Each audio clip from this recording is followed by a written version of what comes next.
మన పూర్ణిమలో కళ్యాణం కమనీయం సేల్స్ ప్రతి 15,000 రూపాయల కొనుగోలుపై కంచి కాటన్ శారీ ఉచితం. హాయ్ హలో నమస్తే, నేను మీ anchor Shiva. Welcome to Aiden Media. ఈరోజు మన ముందున్న గెస్ట్ మన వేణుస్వామి గారు ఈరోజు మనతో ఉన్నారు. నేను గత 2-3 సంవత్సరాల నుంచి అనుకుంటున్నాను అసలు వేణుస్వామి గారిని కలవాలి, ఒకసారి మనం మాట్లాడాలి, మనం కూడా ఇంటర్వ్యూ చేయాలి, కొన్ని విషయాలు తెలుసుకోవాలి అని నేను చాలాసార్లు ప్రయత్నించాను, బట్ అవ్వలేదు. ఫైనల్గా ఇప్పుడు అయ్యింది. హాయ్ సార్, ఎలా ఉన్నారు? ఓం నమో వెంకటేశాయ. వెంకటాది సంస్థానం బ్రహ్మాండే నాస్తికించిన వెంకటేశ సమోదేవో నా భూతో నా భవిష్యతి. సూపర్. అది ఎందుకు చెప్పారు సార్? ఇప్పుడు వెంకటాది సంస్థానం బ్రహ్మాండే నాస్తికించిన వెంకటేశ సమోదేవో నా భూతో నా భవిష్యతి అంటే కలియుగ దైవమైనటువంటి ప్రోటోకాల్ దైవమైనటువంటి వెంకటేశ్వర స్వామి వారు లాంటి భగవంతుడు, దేవుడు ఇక రాడు, రాలేడు, రాబోడు.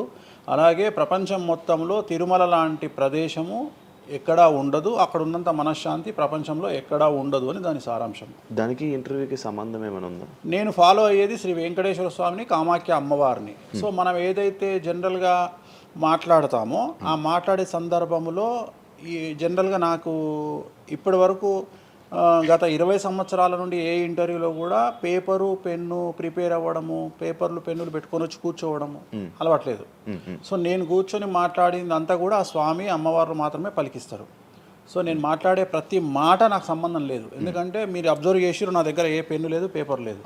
మీరు ఏం అడుగుతారో నాకు తెలియదు. నేను మీతో ఈ ప్రశ్నలు అడగాలని నేను ఇంతవరకు చెప్పలేదు. సో మీరు ఏం అడుగుతారో మీ ఐక్యూ లెవెల్ని బట్టి ఉంటుంది. సో నాకు ఆన్సర్ చేసేది స్వామి అమ్మవార్లు ఆన్సర్ చేస్తారు. సో అది చెప్పి ఇంటర్వ్యూలో కూర్చోవడం నాకు అలవాటు.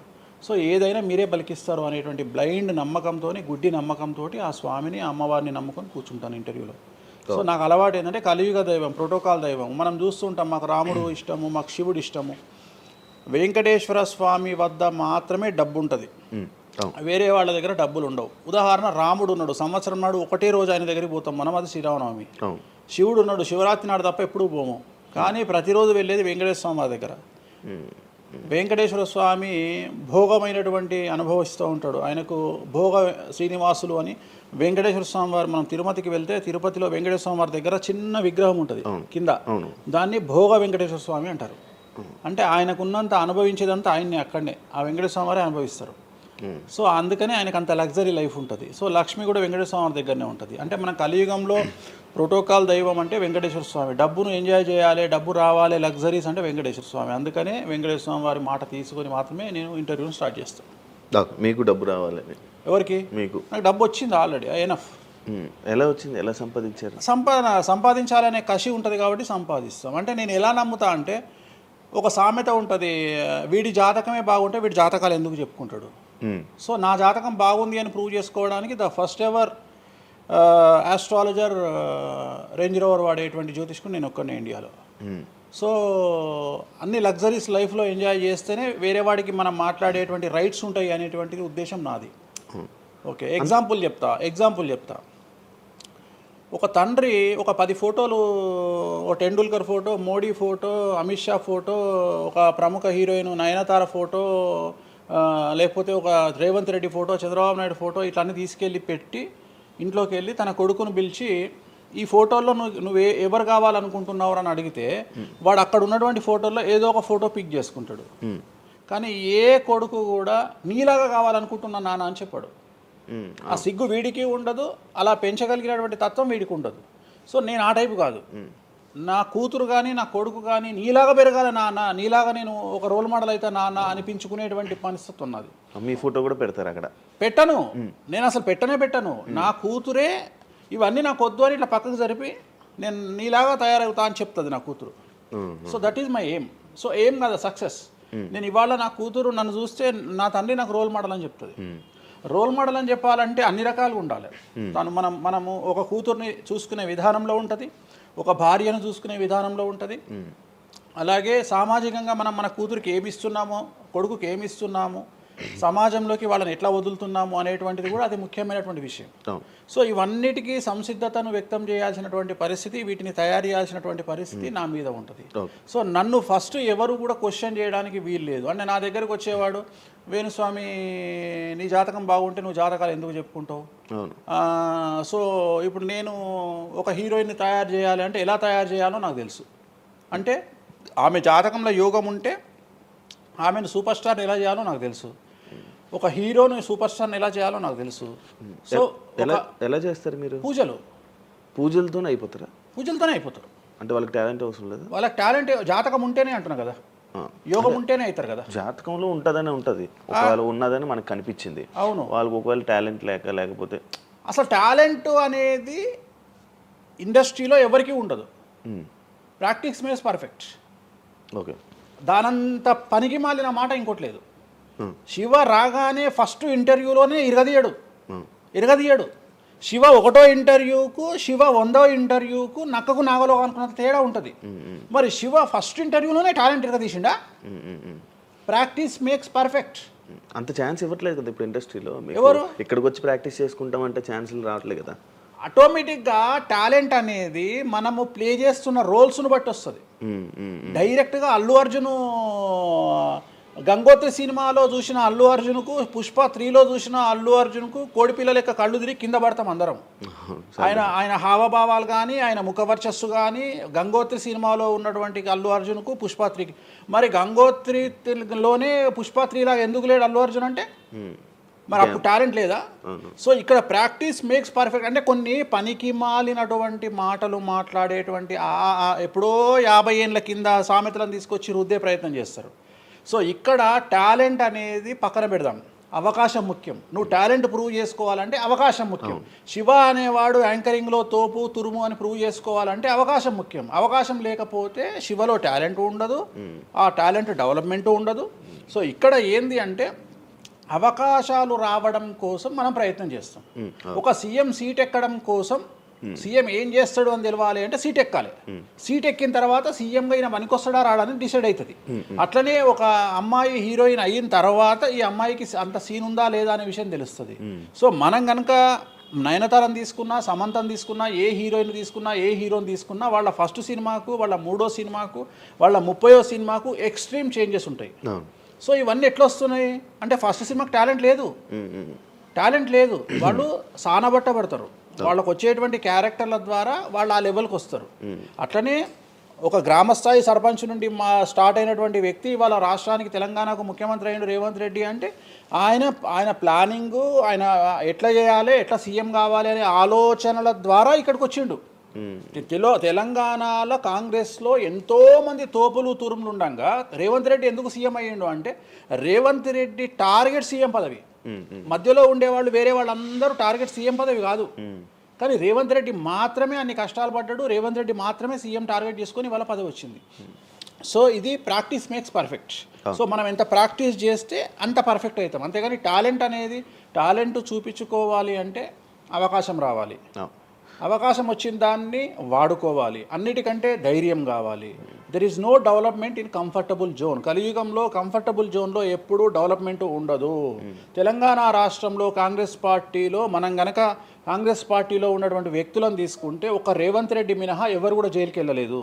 రేవంత్ రెడ్డి జైలుకు వెళ్ళడానికి కూడా సంసిద్ధత వ్యక్తం చేసినాడు, అలాంటి ఫైటింగ్ చేసినాడు. అంటే కంఫర్టబుల్ జోన్ దాటి రిస్క్ జోన్లో ఫైట్ చేయడం వల్ల ఇవాళ సీఎం అయినాడు. మిగతా వాళ్ళందరూ ఎక్కడనో దగ్గర భయపడ్డమో, బాధపడ్డమో, వెనకడిగేయడం వల్లనో వాళ్ళు అక్కడనే ఉండిపోయారు. ఈయన మాత్రమే జైలుకు వెళ్ళి మరీ ఫైట్ చేసి వాళ్ళ సీఎం అయ్యాడు. అంటే ఎవరైతే కష్టపడతారో వాళ్ళకు ఫలితం దక్కుతుంది, ఎవరైతే కంఫర్టబుల్ జోన్లో ఉంటారో వాళ్ళు కంఫర్ట్ లెవెల్ అట్లనే ఉంటుంది. సో సమాజంలో మనం బయటికి వచ్చి ఫైట్ చేసి అన్నిటినీ ఎదుర్కొని 10 మందితో దొబ్బులు తిని సోషల్ మీడియాలో దొబ్బించుకొని కింద కామెంట్లు పెట్టించుకొని బండనాయదవా దొంగనాయదవా అని కామెంట్లు పెట్టించుకొని సో ఇవన్నీ ఓవర్కమ్ అయ్యి సమాజాన్ని అర్థం చేసుకొని ఓహో వీళ్ళంతా పనికి మాలిన వెధవలు కామెంట్ల రూపంలోనే ఉంటారు అని మనం ఫైట్ చేస్తూ ముందుకు వెళ్తేనే మనకు లైఫ్ దొరుకుతుంది. ఇప్పుడు రేవంత్ రెడ్డి గారి గురించి మాట్లాడారు కాబట్టి ప్రజెంట్ జనాల్లోని నెగిటివిటీ నేను ప్రిడిక్షన్స్ని కానీ వేరే వాటిని చెప్పట్లా. నేను ఒక మంచి విషయాన్ని తీసుకొని మాత్రమే చెప్తా ఉన్నాను. నేను మంచి విషయాన్ని మాత్రమే తీసుకొని చెప్తాను. వేణుస్వామి గారు ఎప్పుడు అంటే లైక్ ఇందాక మాట్లాడుతున్నట్టే హీరోయిన్లు మనం టాలెంట్ ఉన్న వాళ్ళు చేస్తాం. ఎక్కువ వేణుస్వామి దగ్గర చేసుకున్న యాక్టర్స్ అమ్మాయిలే ఎందుకు వచ్చి చేయించుకుంటుంటారు పూజలు వేణుస్వామి గారి దగ్గర? ఒక రాజు కావాలంటే రాజ్యం కావాలి, ఒక రాణి కావాలంటే రాజు ఉంటే సరిపోతుంది. అర్థం కాలేదా? ఒక వ్యక్తి రాజు కావాలంటే రాజ్యాన్ని సంపాదించాలి. అవును. రాజ్యాన్ని సంపాదించాలంటే సగం జీవితం సంక నాకిపోతుంది ఒక వ్యక్తికి. అంటే శివ అనే వ్యక్తి ఒక 100 కోట్ల రూపాయలు సంపాదించాలంటే సగం జీవితం సంక నాకిపోతుంది. అవును, రైట్. కానీ శివను పెళ్లి చేసుకోవడానికి ఒక అమ్మాయికి మ్యాక్సిమం 10 మినిట్స్ చాలు. ఎస్, అంటే శివ నచ్చితే చాలు, శివకు అమ్మాయి నచ్చితే చాలు, పని అయిపోయింది. అంటే 10 నిమిషాల్లో ఆ అమ్మాయి 100 కోట్ల వారసురాలు అయిపోయింది. అలాగే 100 కోట్ల అధిపతి కూడా తనకు దక్కిండు. సో అమ్మాయిల డెవలప్మెంట్ అనేది ఎక్స్ట్రీమ్గా ఉంటుంది. ఉదాహరణ, ఒక ఇంటర్వ్యూకు 10 మంది అమ్మాయిలు 3 అబ్బాయిలు వస్తే ఈ 10 మంది అమ్మాయిల ఇంటర్వ్యూలు అయిపోయినాక వీళ్ళు సెలెక్ట్ కాకపోతే వాడి అదృష్టం మహాసుడిగా ఉంటే వాడు వస్తాడు సీన్లోకి. అంతే తప్ప 99% వీడు ఇక్కడనే కథం అయిపోతారు అమ్మాయిల దగ్గరనే, వాడికి అంత అవకాశం ఉండదు. సో కలియుగం అనేది 2002 తర్వాత షిఫ్ట్ అయింది. ఒకప్పుడు ఆడవాళ్ళకి అవకాశాలు తక్కువ, మగవాళ్ళకి ఎక్కువ. ఇప్పుడు టోటల్ రివర్స్ అయింది. ఏంటంటే 95% అవకాశాలు అమ్మాయిలకే ఉంటాయి, ఒక 5% మాత్రమే అబ్బాయిలకు ఉంటాయి. అందుకే అబ్బాయిలు అందరూ ఇప్పుడు అమ్మాయిలా మారిపోతున్నారు అంటారా? బెస్ట్ కదా. ఇప్పుడు మొత్తం జెండర్ అంతా మారిపోయింది. కారణం ఏంటంటే అమ్మాయిలకు ఉండేటువంటి వెసులుబాటు అబ్బాయిలకు ఉండదు. నేను అదే చెప్తున్నా. ఇప్పుడు మగవాడు కష్టపడి పైకి రావడానికి చాలా టైం తీసుకుంటుంది, ఆడవాళ్ళు పైకి రావడానికి చాలా ఈజీగా పైకి వస్తారు. నేను అనేది ఏంటంటే వాళ్ళ కష్టముతో పాటు వాళ్ళ గ్లామర్ వాళ్ళకు తోడవుతుంది. అవును, ఇప్పుడు మీరు ఏ పాయింట్ చెప్పారో అర్థమైంది. ఇప్పుడు అమ్మాయిలకి ఎలాగో అవకాశాలు ఉన్నాయి కదా, మరి ఆల్రెడీ వాళ్ళకి ఎలాగో అవకాశాలు వస్తాయి కాబట్టి మరి మీరు వాళ్ళని ఎందుకు అమ్మాయిలనే చూడడం? అబ్బాయిలు అంటే రాని వాళ్ళకు నేను చూస్తున్నా. ఇప్పుడు వచ్చిన వాళ్ళు నా దగ్గరికి రారు కదా. ఓకే, ఇప్పుడు కరోనా వస్తేనే హాస్పిటల్కి పోతాడు, కానీ కరోనా రాకముందే పండుకోడు కదా హాస్పిటల్. సో అట్లనే వేణుస్వామితో పని ఉంటేనే వస్తారు. రెండవది, అమ్మాయిలకు ఉండే వెసులుబాటు ఏంటంటే అబ్బాయిలు కూడా చేసుకుంటారు నా దగ్గర, కానీ అబ్బాయిల డెవలప్మెంట్ అనేది చాలా తక్కువగా ఉంటుంది. ఉదాహరణ, నా దగ్గరికి వచ్చే అమ్మాయిలు ఓన్లీ సినిమా కోసం రారు. చాలామందికి తెలియదు ఈ విషయం. అంటే చాలామంది ఏమనుకుంటారంటే వేణుస్వామి దగ్గరికి వచ్చే అమ్మాయిలు సినిమా కోసమే వస్తారు, రారు.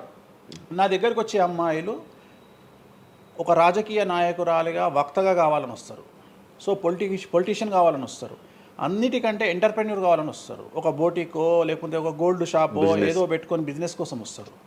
సో నా దగ్గరకు వచ్చేటువంటి వాళ్ళల్లో 10 మందిలో ఒకళ్ళు ఇద్దరు సినిమా ఇండస్ట్రీకి సంబంధించిన వాళ్ళు వస్తారు. 8 మంది వేరే వేరే వేరే వేరే వ్యాపారాలకు సంబంధించి చాలా ఉన్నాయి. ఇప్పుడు లైసెన్సింగ్ చేసేవాళ్ళు ఉన్నారు, చాలామంది తెలియదు. ఇప్పుడు ఢిల్లీలో లైసెన్సింగ్ చేసేవాళ్ళు 100 మంది అమ్మాయిలు ఉన్నారు నాకు తెలిసిన వాళ్ళు. అంటే పెద్ద పెద్ద కాంట్రాక్ట్లు ఇప్పించేవాళ్ళు, పెద్ద పెద్ద వాళ్ళు. సో అలాంటి వాళ్ళు నా దగ్గరికి ఎక్కువగా వస్తారు. అంటే నా దగ్గరికి వచ్చేవాళ్ళు ఈ ఉద్యోగాలు చేసుకునే వాళ్ళు, ఇలాంటి వాళ్ళు రారు. నేనేమంటానంటే job is a biggest scam in the world. ప్రపంచంలో ఉద్యోగం అనేది అతిపెద్ద స్కామ్. సో దాన్ని ఇప్పుడు ఒక కోతి ఉంది, ఆ కోతికి మీరు డజన్ అట్టిపళ్ళు ఇవ్వండి, ఒక 2000 రూపాయలు ఇవ్వండి, అది డజన్ అట్టిపళ్ళే తీసుకుంటుంది. కానీ ఈ 2000 రూపాయలతోటి నేను ఒక 10 గెలలు కొనుక్కుంటాననే నాలెడ్జ్ దానికి లేదు. అంటే ఒక రకంగా జాబ్ అనేది ఇచ్చి ఆ వ్యక్తిని మనం మోసం చేయడం. సో జాబ్కి అలవాటు అయిపోయిన వాడు కంఫర్టబుల్ జోన్లోకి వెళ్ళిపోతాడు. సో నేనేం చెప్తా అంటే ఆ జాబు నుండి మనమే 100 జాబులు ఇచ్చే స్థాయికి ఎదగాలి అనే కసి ఉండి అక్కడికి వెళ్ళాలి. ఆ కసి ఉంటేనే పని లేదు. కలియుగంలో కష్టపడి అనే మాట మాట్లాడితే దానంత దరిద్రం ఇంకోటి లేదు. ప్రపంచంలో అతి పెద్దగా ఎక్కువగా కష్టపడేది గాడిది. అది ఈ పాటికి ఎక్కడో ఉండాలి, అది లేదు. రైట్. సో మనం కష్టపడడం కాదు, బ్రెయిన్తో పని చేయాలి. కష్టంతో పాటు బుర్ర ఉండాలి. కష్టం అనేది పనిచేయదు. నేను ఏమంటున్నానంటే ఈ ప్రపంచంలో బాగా కష్టపడేటువంటి మనిషి డ్రైనేజీలోకి దిగి పనిచేసేటువంటి సేవకుడు. సో ఆయన పడే కష్టానికి పర్ డే 10 లక్షలు ఇచ్చినా తక్కువనే, కానీ మనం ఆయనకి అట్లా ఇవ్వట్లా. అంటే ఇక్కడ బ్రెయిన్తో పనిచేసే వాడికే డబ్బు మిగులుతుంది. నేను మాట్లాడేది బ్రెయిన్తో. కానీ అమ్మాయిలకు బ్రెయిన్ కంటే కూడా వాళ్ళ అందముతో పనిచేస్తే డబ్బులు దొరుకుతాయి. ఇప్పుడు ఇప్పుడు మనం ఉన్నాం, నువ్వో నేను ఒక ఇన్స్టాగ్రామ్లో పోస్ట్ పెడితే ఎవరు చూడు. అదే ఒక అమ్మాయి పెడితే 2 మిలియన్లు వెళ్ళిపోతుంది. ఇప్పుడు అదే కదా జరిగేది. ఇప్పుడు బెట్టింగ్ యాప్స్లోకి వీళ్ళు ఎందుకు వచ్చారు అంటే వాళ్ళను ట్రాప్ చేసేవాడు కూడా ఈ అమ్మాయిలకు 2 మిలియన్ల ఫాలోవర్స్ ఉన్నారు, కనీసం మిలియన్కు రీచ్ అవుతుంది వీళ్ళ వీడియో అనే ఉద్దేశంతో పెట్టిస్తున్నాడు. సో పెట్టడం ఎందుకు ఏంటి అనవసరం పక్కన పెడితే వాళ్ళకుండే క్రేజ్, అమ్మాయిలకు ఉండే క్రేజ్ అలాంటిది. నేను అదే చెప్తున్నా, ఆ క్రేజ్ అమ్మాయిలకు చాలా ఈజీగా వస్తుంది. ఎందుకంటే గ్లామర్గా ఉండే అమ్మాయిలు చాలా ఈజీగా జనాల్లోకి వెళ్ళిపోతారు. సో చాలా వాళ్ళకు ఉండే అవకాశాలు చాలా ఎక్కువ. ఇప్పుడు రీసెంట్ మీరు బెట్టింగ్ యాప్ ఇన్ని రోజులు లేని బెట్టింగ్ యాప్ అంటే గత 2 సంవత్సరాల నుంచి ఫైట్ చేస్తున్నారు బెట్టింగ్ యాప్ల గురించి వీళ్ళు. సడన్గా ఇప్పుడు సెలబ్రిటీలు అందరూ బెట్టింగ్ యాప్లు ఇరుక్కుంటున్నారు. సెలబ్రిటీలే కాదు, 2025 సంవత్సరంలో సెలబ్రిటీ అనే ప్రతి ఒక్కడు ఏదో సమస్య ఇరుకుతాడు. అది అల్లు అర్జున్తోనే స్టార్ట్ అయింది. సో జాతకంలో అల్లు అర్జున్ యోగంలో 6వ ఇంట్లో శని, అల్లు అర్జున్ది కన్యారాశి. కన్యారాశి 6వ ఇంట్లో శనిలో ఉండగా అల్లు అర్జున్ జైలుకి వెళ్ళాడు. సో దానివల్ల ఆయనకు వెంట్రుక ముక్కతో సమానం. ఎందుకంటే తెల్లారు వచ్చి ఆయన టిఫిన్ చేస్తే ఆపలేరు, ఆయన టూర్కు పోతే ఆపలేరు, ఆయన రేపు పొద్దున పుష్ప 3కి 3,000 కోట్లు వసూలు చేస్తుంది, దాన్ని ఎవడు ఆపలేడు. అంటే ఒక వ్యక్తిని జైలుకు పోయి ఇచ్చినంత మాత్రాన ఎవడు ఆపలేడు. మహా అంటే బెయిల్ తీసుకొని బయటకు వస్తాం. ఇప్పుడు రేపు పొద్దున ఈ 11 మంది కూడా సరే జైలుకు పోతారా పోరా అంత తీవ్రమైన నేరమా నాకు ఐడియా లేదు. సో వాళ్ళు పోయినా మళ్ళీ 10వ రోజు వచ్చి మళ్ళీ 11 నాడు వాళ్ళు మళ్ళీ స్టేటస్ పెట్టుకుంటారు. దానివల్ల పెద్ద ఒక కుంపల మునిగేది ఏం లేదు. కాకపోతే ఇక్కడ జాతక రీత్యా ఎందుకే ఇప్పుడు జరుగుతుంది అంటే, ఎందుకు జరుగుతుంది అంటే, ఎవరి జాతకంలోనైతే ఆ ప్రత్యేకమైనటువంటి టైమింగ్ వస్తుందో ఆ టైమింగ్లో ఉండేవాళ్ళు జైలుకు వెళ్ళడమో, సమస్యల పాలవడమో, మీడియాకి ఎక్కడమో. ఇప్పుడు అందరూ మీడియాకి ఎక్కిన అందరు జైలుకి వెళ్ళరు. సో ఇంకోటి ఏంటంటే, ఇప్పుడు ఒకప్పుడు జైలు అంటే భయము, ఇప్పుడు జైలు అనేది క్వాలిఫికేషన్ అంటే జనరల్గా ఇప్పుడు పొలిటీషియన్ అయితే జైలుకు పోగానే సీఎం అవుతాడు అనే నమ్మకం వచ్చింది అందరికీ.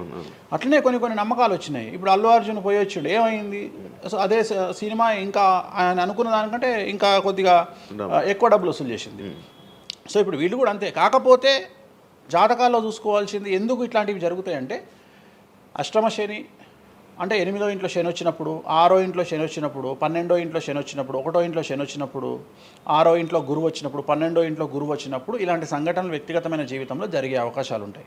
ఇప్పుడు ఏదైతే కన్యారాశికి ఈ నెల 30 వరకు బ్యాడ్ ఉందో అది తులారాశికి షిఫ్ట్ అవుతుంది 1వ తారీఖు నుండి. అంటే ఏప్రిల్ 1వ తేదీ నుండి రాబోయే 2.5 సంవత్సరాల పాటు తులారాశి సెలబ్రిటీలు ఎవరైతే ఉంటారో వాళ్లకు సేమ్ సంచలనాలు, జైలుకు వెళ్ళడాలు, ఇలాంటి సమస్యలు అనేటువంటివి రాబోతున్నాయి. వేణుస్వామి గారు చేసిన తప్పులకి నలిగిపోతూ ఆయన మీద జరుగుతున్న ట్రోల్స్ తీయించడానికి లక్షలు ఖర్చు పెడుతున్నాడనే పబ్లిక్లో టాక్ అనేది నడుస్తుంది. అది ఎంతవరకు నిజం? అసలు పట్టించుకొని అవి ఎంజాయ్. ట్రోల్స్ని ఎంజాయ్ చేస్తారా? ట్రోల్స్ని ఎంజాయ్ చేస్తాను నేను. ట్రోల్స్ని ఎంజాయ్ చేస్తాను నేను. ఎందుకు అంటే నేను నమ్మేది ఏంటంటే, any publicity is good publicity అని నమ్మే వ్యక్తిని నేను. బ్యాడ్ ఆర్ గుడ్ పబ్లిసిటీ నేను అనే పాయింట్ ఏంటంటే, ఒక అంబానీ ఫ్యామిలీ పెళ్లిళ్ళు చేసుకున్నారు, 5,000 కోట్లు ఖర్చు పెట్టి పెళ్లిళ్ళు చేసుకోవడానికి ప్రధానమైన కారణం ఏంది? పబ్లిసిటీ పిచ్చి. వేణుస్వామికి 500 కోట్ల పబ్లిసిటీ ఫ్రీగా వచ్చినప్పుడు ఎందుకు వద్దంటాడు? పిచ్చిన కొడుక వేణుస్వామి అన్న? కాదు కదా. ఒక ప్రైమ్ టైంలో 7 గంటలకు నేను ఒక ఛానల్లో అరగంట షో కొనాలంటే నాకు కనీసం ₹1,00,000 అవుతుంది. నేను పిచ్చిన కొడుకునా? నాకు వచ్చే పబ్లిసిటీ ఎంత ఎక్స్ట్రీమ్ పబ్లిసిటీ వస్తుంది. నేను ఎప్పుడు బాధపడతా? నా లైఫ్ డిస్టర్బ్ అయినప్పుడు బాధపడతా, నా ఫైనాన్షియల్ రూట్ ఆగిపోయినప్పుడు బాధపడతా. ఇప్పుడు నేను 12వ సంవత్సరంలో సినిమా ఇండస్ట్రీకి వచ్చిన. నా కమాండింగే మీడియా, నా కమాండింగే సినిమా ఇండస్ట్రీ, నా కమాండింగే పొలిటికల్, నా commanding all aspects of life. అలాంటి నేను నా జాతకాన్ని అంటే ఏం తెలియకుండానే బ్లైండ్గా వచ్చి మీడియా ముందర మాట్లాడేసి దొబ్బులు తిని వెళ్ళిపోదాం అనుకుంటున్నా? అంటే నాకంటూ కొన్ని క్లారిఫికేషన్స్ ఉంటాయి కదా. ఇప్పుడు ఉదాహరణ, ఇప్పుడు ఒక వ్యక్తి మీద ఒక లీగల్ అలిగేషన్ వచ్చినప్పుడు వాడు యాంటిసిపేటరీ బెయిల్ తీసుకుందామా, లాయర్ను మాట్లాడుకుందామా, ఏం చేద్దాం అని ఆలోచిస్తాడు కదా. అట్లనే మనం అడవిలోకి వెళ్ళేటప్పుడు టైర్ పంక్చర్ అయితే ఏం చేస్తామని ఆలోచించుకుంటాం కదా. అట్లనే ఒక అడవిలో ట్రావెల్ చేసినప్పుడు మనం ఆలోచించుకొని ట్యాంక్ డీజిల్ ఫుల్ చేయించుకుంటాం కదా. సో అట్లా నాకు ఉండవు ఆలోచనలు. నేను ఆలోచించుకోకుండానే ఇలాంటి పనులు చేస్తున్నా. సో వేణుస్వామిని దెబ్బ కొట్టాలి అన్నా, ఎవరిని దెబ్బ కొట్టాలన్నా ఫైనాన్షియల్గా దెబ్బ కొట్టాలి. బట్ నేను అవకాశం అవతల వాడికి ఇయ్యాను. కారణం ఏంటంటే, ఒక ఎలుకలాగానో ఒక పాములాగానో, ఒక ఎలుక కానీ పాము కానీ తన శత్రువుల దాడి నుండి బయటికి రావాలంటే 7 నుండి 8 బొక్కలు చేసుకుంటుంది ఒక హోల్లో. అంటే ఇటు రాడ్ పెడితే ఇటు వెళ్ళిపోతుంది, ఇటు రాడ్ పెడితే ఇటు వెళ్ళిపోతుంది. సో అట్లనే నేను ఒక 4-5 రకాల ఆర్థిక వనరులను ఏర్పాటు చేసుకున్నా. నా మెయిన్ ఇది కాదు. ఇది కాకుండా ఇంకా 4-5 రకాల ఆర్థిక వనరులను ఏర్పాటు చేసుకున్నా. ఈరోజు దుకాణం బంద్ చేయమంటే ఇదే క్షణంలో దుకాణం బంద్ చేసి కాలు మీద కాలేసుకొని నా పనులు నేను చేసుకుంటాను. సో అంత కంఫర్టబుల్ జోన్లో ఉన్నా నేను. సో నాకు టెన్షన్ లేదు. నాకు అంటే నన్ను ఎవడో ఆపేస్తాడు, నేను ఆగేయాలి ఏం లేదు, హ్యాపీగా వెళ్ళిపోతుంది. సెపరేట్ బిజినెస్లు ఉన్నాయి నాకు. 190 వ్యాపకాలు ఉన్నాయి నాకు. నన్ను జ్యోతిష్యం నేను 4 నెలలు జ్యోతిష్యం చెప్పుకోకపోతే జ్యోతిష్యం మీద సంపాదించేదానికంటే ఇంకో 5 రూపాయలు ఎక్కువ సంపాదించుకున్నా. ఇప్పుడు మధ్యలో నేను ఒక 4 నెలలు రెస్ట్ తీసుకొని నాకు వేరే వ్యాపకాలు చూసుకుంటే నాకు ఈజీ, ఎందుకంటే నేను కాన్సన్ట్రేషన్ చేయలేకపోతున్నా. సో ఇప్పుడు నాకు దొరికింది మొన్నటి వరకు నేను ఆ పని చేసుకున్నా. రెండోది ఉగాదికే కదా నేను మాట్లాడేది, తర్వాత ఏం మాట్లాడతా. రెండోది ఏంటంటే కొన్ని సార్లు మనకు కొన్ని విచక్షణ కొన్ని జ్ఞానాలు కలుగుతాయి, కొన్ని సార్లు కలుగుతాయి. ఇప్పుడు నాకు కూడా అదే జ్ఞానం కలిగింది. ఎందుకు అంటే ఇక్కడ వాక్యూమ్ నేను కవర్ చేసిన, టాలీవుడ్లో తెలుగులో వాక్యూమ్ కవర్ చేసిన, ఇక్కడ ఏం లేదు. సో నేను వాక్యూమ్ ఇంకా క్లియర్ చేసుకోవాలి, ఇంకా పెంచుకోవాలి అంటే బాలీవుడ్కు పోవాలి, కన్నడ పోవాలి, తమిళ్ పోవాలి. సో అటువైపు నేను కాన్సన్ట్రేషన్ చేస్తున్నా ఎక్కువగా. అందుకని నేను ఇక్కడ సెలబ్రిటీల గురించి చెప్పడం ఆపేసిన, తెలుగు సెలబ్రిటీల గురించి చెప్పడం లేదు. ఇప్పుడు మీరు పాన్ ఇండియా ఆస్ట్రాలజీ 100% తప్పేముంది, అదే విన్నాను రీసెంట్గా. యుఎస్, దుబాయ్ అవన్నీ వెళ్తున్నారంట. అంటే దాని అర్థం క్లయింటేల్ ఉందనే కదా. ఇప్పుడు మన యూరోప్ పోయి వచ్చిన సరే, ఒక పెద్ద విషయంలో వెళ్ళేసి వచ్చిన చెప్పుకోవాలని లేదు, చెప్పను. క్లయింటేల్ ఉంది. ఆస్ట్రేలియాకి రెగ్యులర్గా ఎవ్రీ 3 months ఆస్ట్రేలియా పోతా, ఎవ్రీ 3 months లండన్ పోతా నా క్లయింటేల్కు. తప్పేముంది అంటే ఉన్నట్టే కదా, నేను అనేది ఉన్నట్టే కదా. ఇప్పుడు విచక్షణ కలిగిన వాడు ఆలోచిస్తాడు. అంటే వేణుస్వామి మీద ఎందుకు వస్తున్నాయి రూమర్స్, ఎందుకు వేణుస్వామిని టార్గెట్ చేస్తున్నారు, నాకు అనవసరం. వాళ్లకు అవసరం ఉన్నోడు ఎంక్వైరీ చేసుకొని నా దగ్గరకు వస్తాడు. నేను ఇంకోటి అందరికి ఒకటే చెప్తా, నా పాజిటివ్ వీడియోల కంటే నా నెగిటివ్ వీడియోలే చూడండి. ఫస్ట్ జనాలు నన్ను ఎక్కిన వీడియోలు చూడండి, నన్ను దొబ్బిన వీడియోలు చూడండి, నా గురించి నెగిటివ్గా పెట్టిన వీడియోలు చూడండి. అప్పటికే మీకు నా మీద నమ్మకం కలిగితేనే నా దగ్గరికి రండి, లేకపోతే రావద్దు. ఫస్ట్ వాటిని ఎంజాయ్ చేయండి, వాటిని ఫుల్ ఎంజాయ్ చేయండి, చేసి నా దగ్గరికి రండి. అట్లాంటి వాళ్ళే నా దగ్గరకు వస్తారు. అవునా? నాకు అదే కావాలి. చెప్పారా? నాకు అదే, నాకు టీవీలో ఇప్పుడు కూడా చెప్తున్నా కదా, వాళ్ళు వచ్చిన వాళ్ళు ఎవరైనా వచ్చిన వాళ్ళు చెప్తారు కదా. ఇప్పుడు ఉదాహరణ ఏమంటారు అంటే, ఇప్పుడు కామాఖ్య ఉంది, కామాఖ్యకి వెళ్తే ఇప్పుడు ఎవరో ఒకళ్ళు పబ్లిసిటీ చేసిరు, కామాఖ్యలో నాన్ వెజ్ ఉండదు, లిక్కర్ ఉండదు అని చెప్పి పబ్లిసిటీ చేసిరు. చెయ్యంగానే నా కామాఖ్య మెట్లెక్కగానే కనిపించేది నాన్ వెజ్, కామాఖ్య మెట్లెక్కగానే కనిపించేది లిక్కరు, గర్భగుడిలో ప్రదర్శనం చేస్తున్నంతసేపు మనకు కనిపించేది నాన్ వెజ్, లిక్కరు. సో అక్కడికి ఇప్పుడు ఎగ్జాంపుల్ చెప్తా. ఇప్పుడు శివ అనే వ్యక్తి కామాఖ్యకి ఇంతవరకు వెళ్ళలేదు. సో ఇప్పుడు ఏమనుకుంటాడంటే వేణుస్వామి గురించి చెప్పిన ప్రచారాన్ని శివ నమ్ముతాడు. నాకు అదే కావాలి, ఇప్పుడు నమ్మడమే కావాలా. కానీ శివ నెల తర్వాత కామాఖ్యకి వెళ్తాడు. వెళ్ళిన తర్వాత ఎక్కడ చూసినా అడుగున నాన్ వెజ్, లిక్కర్ కనిపిస్తుంది శివకు. శివకు లాస్ట్కు ప్రసాదం కూడా నాన్ వెజ్ ఇస్తారు, ప్రసాదం కూడా లిక్కరే ఇస్తారు. అంటే తాగునాయన అని చెప్పి చేతిలో పోస్తారు. అంటే తీర్థంలో లిక్కర్ పోసి మీకు తీర్థం ఇస్తారు, మీరు తీర్థం తాగుతారు, లిక్కర్ పోసిరు. అప్పుడు ఒకసారి మీకు గుర్తొచ్చేది ఎవరు? వేణుస్వామి. ఓహో, వేణుస్వామి చెప్పింది 100% నిజము. అంటే మనం మూర్ఖులము, ఇన్ని రోజులు నమ్మింది, మనం తప్పు చేసినాం వేణుస్వామి విషయంలో. అక్కడికి వెళ్ళే వాళ్ళు క్షుద్ర పూజలు వీళ్ళు వాళ్ళు వెళ్తుంటారు. అసలు క్షుద్రం అంటే ఏంది? క్షుద్ర పూజలు శ్మశానంలో చేస్తారు. ఇవి వామాచార పూజలు. మందులలో, అలోపతి మందుల్లో రెగ్యులర్ మందులు స్టిరాయిడ్స్ లాగా స్టిరాయిడ్స్ అనేవి ఇవి. సో నాలెడ్జ్ లేకపోతే నిమ్మకాయలు పెట్టిన ప్రతి చోట క్షుద్ర పూజ అంటే శ్రీకాళహస్తిలో నిమ్మకాయలతోనే పూజ చేస్తారు. క్షుద్ర పూజ నాది అంటే వేణుస్వామి పూజలు చేయడం క్షుద్ర పూజలు, వామాచార పూజలు. నేను అనేది ఏంటంటే, నేను ఇప్పుడు ఇందాక అదే చెప్పిన, అనేవాడు ఫిల్టర్ లేకుండా ఎన్నన్నా అనుకోని, ఒకవేళ అట్లా అనుకుంటే వేణుస్వామి క్షుద్ర పూజలు చేస్తే సోషల్ మీడియాలో ఎందుకు పెట్టుకుంటాడు? నా లైఫ్లో నేను చెప్పేది ఒకటే, నేను ఆస్ట్రాలజీలో కానీ బ్రాహ్మణ్ కమ్యూనిటీలో కానీ నేను సన్నీ లియోను. నేను నా బట్టలు నేనే ఇప్పుకుంటా, నేను ఎవరిని ఇప్పనియ్యా, నా బట్టలు నేనే ఇప్పుకుంటా. నేను దొంగతనంగా ఇవాళ వరకు పూజ చేసినా, దొంగతనంగా చెయ్యలేదు. పైన పూజ అవుతుంది, మీరు కెమెరా తీసుకొని పోయి పెట్టుకోండి. నాన్ వెజ్ పెట్టిర్రు, లిక్కర్ పెట్టిర్రు, పైన పూజ అవుతుంది. సో మీ ఇష్టం వచ్చినవి తీసుకోండి. నేను శాస్త్రానికి విరుద్ధంగా చేస్తే అమ్మవారు నన్ను సర్వనాశనం చేస్తుంది. నాకెవడన్నా అడ్డొచ్చి అనవసరంగా అమ్మవారిని బద్నాం చేస్తే వాడు సర్వనాశనం అవుతాడు. Simple logic. ఇంట్లో పెద్ద ఏం లేదు, ఇంట్లో నేను పెద్ద గొప్పగా చెప్పుకునేదే లేదు. వామాచారాన్ని క్షుద్ర పూజలుగా భావించి మాట్లాడుకుంటే మీ కర్మ. ఇంకోటి, నేను ఎందుకు లైవ్లో పెడతా పూజలన్నీ, ఎందుకు పెడుతున్నా అంటే నేను చేసేటి సక్రమమైనటువంటివి కాబట్టే పెడుతున్నా. ఇంకోటి, ఎక్స్ప్లోర్ చేసేవాడికి తెలుస్తాయి ఇవన్నీ. కామాఖ్య పోవాలంటే పోయేటప్పుడు 15,000, వచ్చేటప్పుడు 15,000, 30,000 రూపాయల ఫ్లైట్ టికెట్ ఎక్కి పోవాలి. ఒకప్పుడు 4,000 రూపాయల ఫ్లైట్ టికెట్ ఉంది వేణుస్వామి ప్రచారం చేయక ముందుకు. వారానికి ఒక్క ఫ్లైట్ ఉండే గౌహతికి. ఇవాళ ప్రతిరోజు పోవడానికి 3 ఫ్లైట్లు, రిటర్న్ రావడానికి 4 ఫ్లైట్లు వేణుస్వామి వల్ల ఏర్పడ్డాయి. ఇవాళ తెలుగు, మీరు కామాఖ్య టెంపుల్కి వెళ్తే ప్రతి 10 మందిలో 5 తెలుగు వాళ్ళే ఉంటారు, కర్ణాటక వాళ్ళు ఉంటారు, తమిళ వాళ్ళు ఉంటారు. సో ఇంత స్ప్రెడ్ అయింది కామాఖ్య. సో రెండవది, తెలియకుండా మాట్లాడే వాళ్ళ గురించి నేను మాట్లాడా, ఎక్స్ప్లోర్ చేసి మాట్లాడే వాళ్ళ గురించి నేను మాట్లాడతాను. మీరు కామాఖ్యకి వెళ్తే ఇప్పుడు గోవాలో ఏముంటుంది? మందు ఉంటుంది. ఉదాహరణ బ్యాంకాక్ అనగానే ప్రతి నా కొడుకు మాట్లాడేది ఏంది? మసాజ్. అమ్మాయిలు. హైదరాబాద్ కంటే గొప్పగా ఉంటుందా బ్యాంకాక్? నాకు తెలియదు. ఇండియా కంటే గొప్పగా ఉంటుందా బ్యాంకాక్? లేదు. మరి ఇప్పుడు అట్లాంటప్పుడు ఆడవాళ్ళు ఎందుకు పోతున్నారు? ఇప్పుడు బ్యాంకాక్కు ఆడవాళ్ళు విపరీతంగా పోతున్నారు. అంటే బ్యాంకాక్లో మసాజ్ కాకుండా బీచెస్, వైట్ శాండ్ బీచెస్ చాలా ఫేమస్, ఫ్రూట్స్ ఫేమస్, చెట్లు ఫేమస్, ఎంటర్టైన్ చేసే ప్లేసెస్ చాలా. అంటే మూర్ఖులు, నాలెడ్జ్ లేనోళ్ళు బ్యాంకాక్ గురించి తప్పుగా మాట్లాడతారు. అట్లనే మన దగ్గర పెద్దాపురం ఉంది. పెద్దాపురం గురించి అదేనా ఇక దాని అర్థం? పెద్దాపురంలో బుట్ట భోజనం చాలా ఫేమస్. ఓకే, నేను ఎక్కడికి వెళ్ళిపోయాను. పెద్దాపురం అని ఉంది, బుట్ట భోజనం ఉంది. పెద్దాపురంలో బుట్ట భోజనం నాకు ఇష్టము, కొంతమందికి వేరే ఇష్టం. అంటే నేను అనేది ఏంటంటే మీ ఇష్టం వచ్చినట్టు. ఇప్పుడు చిలకలూరుపేట అని పేరు, అంత మాత్రం తప్పు పడతామా? అంటే మూర్ఖపు వేదవాళ్ళు మాట్లాడే మాటలకు నేను తీసుకోవాల్సినటువంటి పని నాకు లేదు. రెండవది, కాదేది విమర్శకు అనర్హం. అంటే వేణుస్వామి దగ్గర విషయం ఉంది, వేణుస్వామి సెలబ్రిటీ కంటెంటు, లేదా వేణుస్వామిని ట్రోల్ చేసినా, వేణుస్వామిని తిట్టినా, వేణుస్వామి గురించి సబ్జెక్టు పెట్టినా, కనీసం మనకు ఒక వీడియోతోని ఒక 5 జీతాలు వెళ్తాయి అనేటువంటి నమ్మేటువంటి ప్రజల గురించి నేను మాట్లాడను. ఎందుకంటే నా వల్ల వాళ్ళ జీతాలు వెళ్తున్నప్పుడు నేను సంతోషపడతాను. నా వల్ల జీతాలు వెళ్తున్నప్పుడు నేను ఎంత తిడితే నాకు అంత ఆనందం. ఎందుకంటే వేణుస్వామి మంచోడు అని చెబితే ఎవడు చూడడు. వేణుస్వామిని తిడితే 5 లక్షలు చూస్తారు.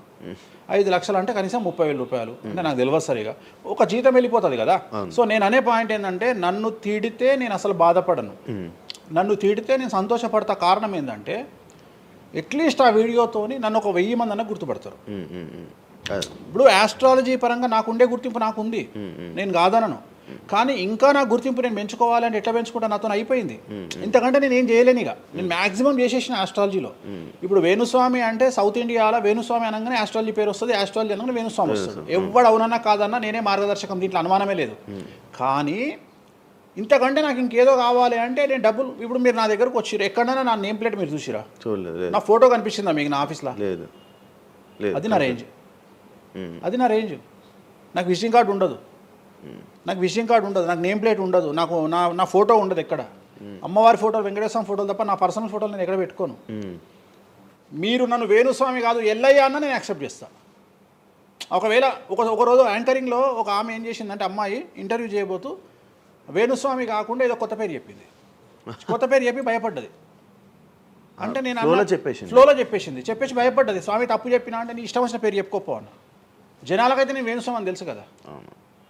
ఇప్పుడు వేణుస్వామి బొమ్మేసి పుల్లయ్య అంటే ఇక వేణుస్వామి అనుకుంటారు కదా జనాలు. నేను అనేది అది. సో నాకు ఎంత విమర్శ చేస్తే ఐఎమ్ ఫీల్ హ్యాపీ. అదే మీ గురించి మీరు అంత క్రియేట్ జనాల్లో అందరికీ తెలుసు, అంత ఉంది ఆల్రెడీ. నేను మౌత్ పబ్లిసిటీని నమ్ముతా. మౌత్. రెండవది సింపుల్ లాజిక్. తెలుగు జనాలు అంత పిచ్చోళ్ళ. ఎక్కడ ఎవరి గురించి నెగిటివ్ పడుతుంది, ఏం పడుతుంది, ఎందుకు పడుతుంది, దీని వెనకాల ఏం జరుగుతుంది అని ఆలోచించలేనంత చవటలో నేను అనుకోను. ప్రతి యాడ్ను క్షుణ్ణంగా పరిశీలిస్తారు, ప్రతి టీవీలో టెలికాస్ట్ అయ్యే ప్రతిదీ క్షుణ్ణంగా పరిశీలిస్తారు, దీని వెనక వీళ్ళ మోటో ఏంది అనేది కూడా ఆలోచిస్తారు. సో చాలా సింపుల్గా అనలైజ్ చేస్తారు. సో అంత మాత్రాన నాకు వచ్చేదేముంది, జనాలు ఒకటి నన్ను విమర్శించేవాడికి లేదా నన్ను శత్రువుగా భావించేవాడు ఆ 2 రోజులు మందు ఎక్కువ తాగుతాడు, 2 పెగ్గులు, అంతకుమించి వాడు వీకేది ఏం లేదు. రెగ్యులర్గా తాగే మందు కంటే 2 పెగ్గులు ఎక్కువ తాగుతాడు, 2 ముక్కలు ఎక్కువ తింటాడు, ఎందుకంటే అబ్బా వేణుస్వామికి ఏదో అయిపోయింది అని. కానీ అంతకుమించి జరిగేది ఏముంటుంది? వేణుస్వామి మర్డర్ చేసినా, మానభంగం చేసినా రాజ్యాంగానికి అతీతంగా లోపలికి పోతాడు. అది కాకుండా 19(1) ప్రకారమే ఎవరికైతే జనాలకు స్వేచ్ఛ మాట్లాడే హక్కు ఉందో దాన్ని బేస్ చేసుకొని వేణుస్వామి మాట్లాడతాడు తప్ప వేణుస్వామి రాజ్యాంగాన్ని మీరి ప్రవర్తించేటువంటి పరిస్థితి లేదు. రాజ్యాంగానికి లోబడి ప్రవర్తిస్తాడు.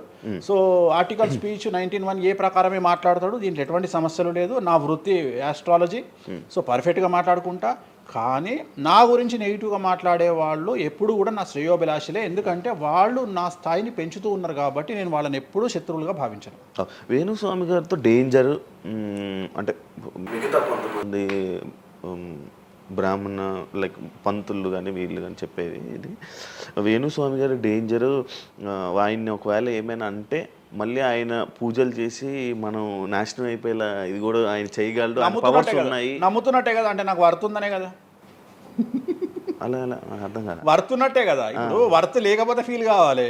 భయపడుతున్నారంటే నమ్ముతున్నట్టే కదా. సబ్జెక్ట్ ఉందని నమ్ముతున్నారు కదా. ఓకే ఓకే, పవర్స్ ఉన్నాయి నమ్ముతున్నారంటే సబ్జెక్టే కదా. అది తప్పేం లేదే దాంట్లో. దాని తప్పేం లేదు కదా. అంటే నా దగ్గర పవర్స్ నేను నమ్ముతున్నారు కదా, అంటే అవతల ఇట్ ఈస్ ప్రూవ్డ్ కదా. నేను అనే పాయింట్ ఏంటంటే నేనేదో జనాల్ని ఉద్ధరిస్తా, నేనేదో జనాలకు పూజలు చేసి వాళ్ళను మంచి చేస్తా అనుకున్నప్పుడు ఫస్ట్ అడిగే క్వశ్చన్ ఏంటంటే రేపు ఇచ్చినాయాలా నీకు వచ్చిన సమస్యలు క్లియర్ చేసుకోరా అంటారు ఫస్ట్.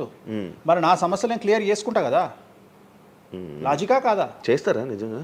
నేను అడిగే పాయింట్ మీకు అర్థం కాలా? నాకు అర్థమైంది.